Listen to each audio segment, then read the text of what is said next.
It's heavy hitter time outside of our Beacon Hill studio. Peter Kajis of the Boston Phoenix, Cosmo Macero Jr. Associates. It's you I start with, Cosmo. Whenever I get celebrity heavy hitter sightings, I like to share them with the viewing audience. Debbie in Mattapoisett emails in. Brought my son Noah to the Cape Cod Resort during vacation week. Believe that we saw Cosmo there. While we were all at the indoor wave park, I witnessed Cosmo take a terrible slip and fall walking into the wave pool. I know that he injured his knee and it looked fairly serious. We're hoping he is otherwise fine and no real damage was done. We want to send our best wishes and hopes for a speedy recovery. And yes, P.S., I do have pics. Cosmo, can you confirm or deny any of the following? Are you on steroids now? Yeah, thank you for the concern. I did take a slip and fall. I knew there was a cell phone pic out there somewhere lurking. Let's hope that for everyone's benefit, it stays in the camera and doesn't make it anywhere for any She should know that she has to file an environmental impact statement before that can go public. I think the whole Cape may be like, are plovers dead down there as a result? No. I mean, about this much, I'll tell you. That thing will kill you, that wave pool. It's dangerous. Just to be clear, you said a mild slip and fall happened. A mild slip and fall in a wave pool happened, and you went butt over tea kettle and blew out your right knee. Would you ever think that I was someone who could do an actual split? What the hell were you doing in there? I did a split. I was with the kids. We had a great time. It's a great place. And a lot of people were concerned that I was injured. But, I'll survive. Debbie and Mattapoisett. I'm standing here. Pics at myfoxboston.com. You know what to do with those. Please. Let's talk politics before I continue to have mental images of you going, whoa! Start with Obamacare, Peter Kajis. And I asked the question. The Globe editorial today says, it's good that he's trying this again. I ask you, is it good that he's trying this again? Well, from a tactical point of view, I suppose it is. Listen, I'm someone who believes it was a big mistake for him to push health care over jobs, and I've been proven correct. Now, having said that, I'll try to be gracious and say this is a cornerstone of his policy to appease and energize the people on his left who are a very important part of his constituency. He has to go down fighting on this. Maybe they have a legislative trick up their sleeve and they'll be able to... Which we're hearing they do, but is that a good idea? Depends on which side you're on. I'm on the side that we need health care, but we can't afford this is health care for 20 years ago. This isn't health care for 20 years ago. Cosmo, the cynic would say, has he not killed enough Democrats? Does he have to kill them all? Why are they doing this again? The very wise New York Times columnist Tom Friedman, similar to the wise Peter Kajis, has said Obama needed more balance in his agenda, and he went way overboard. You needed more balance in that wave pool. He went way overboard in pushing health care so hard.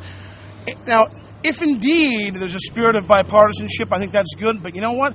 This is not a good sign for that. If the intent is to let's take what we can get and jam it through, man, talk about not learning a lesson that they should have learned 3 weeks ago. A month ago. They told us they did learn the lesson. They all went to great pains to say, we hear you, Massachusetts. Yeah. And less than a month later, they're trying to ram it down our throats. It's not just Massachusetts, it's the whole country. This bill has real problems, and the American people are smart enough to recognize it. And I think this is a big mistake. Look, if you want bipartisanship, look at the jobs bill, where five Republicans, and Scott Brown was one of them, including Scott Brown, voted for it. Bipartisanship will coalesce around jobs. I happen to not like this jobs bill because I don't think it's going to create any jobs. But that being said, was this a smart move by Scott Brown, Cosmo? I think so. I think that there was an expectation that he needs to go in there and demonstrate his independence, demonstrate that what he ran on he really meant. And wise to do it on a small bill, which is a $15 billion jobs bill. And a bill, and you know what, and he qualified. He said, you know what, I don't like everything in this bill. I'm disappointed in a lot of it, but I'm going to support the thing because I think it's the right thing to do. Republicans around the country, Republican governors have said, this guy has some leeway. He's got room to operate, and I think that's what he's doing. Although a cynic might say he's clearly playing politics here, Peter, because he said he doesn't like the bill, but he knows he's going to get a bang for doing the bipartisan thing here. So is he actually supporting something he doesn't actually like? Listen, accusing a politician of playing politics is like accusing a baseball player of playing baseball. That's the name of the game. In the wave pool, were you wearing one of those Al Capone onesies? You know, principles are something that you can sort of portion out as needed. And I think that's what Scott Brown is doing here. He's on his principles, but he's portioning out just enough to support this bill. Quickly, I just got a minute left here. Bill Delahunt yesterday has a pseudo press conference, one-on-ones with the members of the media to talk about his office's role in the Amy Bishop case back in '86 where she shot her brother dead. Did Delahunt add anything to the discussion here, Peter? Did he help himself at all?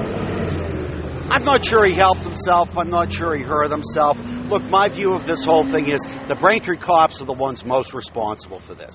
The oversight from Delahunt's office, that's not unimportant. But this is a Braintree cop screw-up. Cosmo? This is a case where a lot of people are, if not pointing fingers, it's like a hot potato. They're like, hey, I don't want to be a part of this. He had to say something. It was like this long, pregnant pause.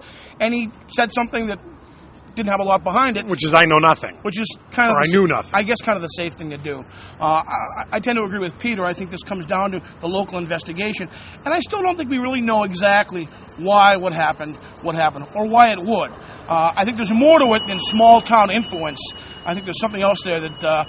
another layer of the onion that... Much like the wave pool at the Cape Cod, will we ever know what really happened? Although, you got to say... Well, I'm out of time, Peter. I'm holding you right there because I'm way out of time. And they're yelling in my ear, so okay, I've stopped them.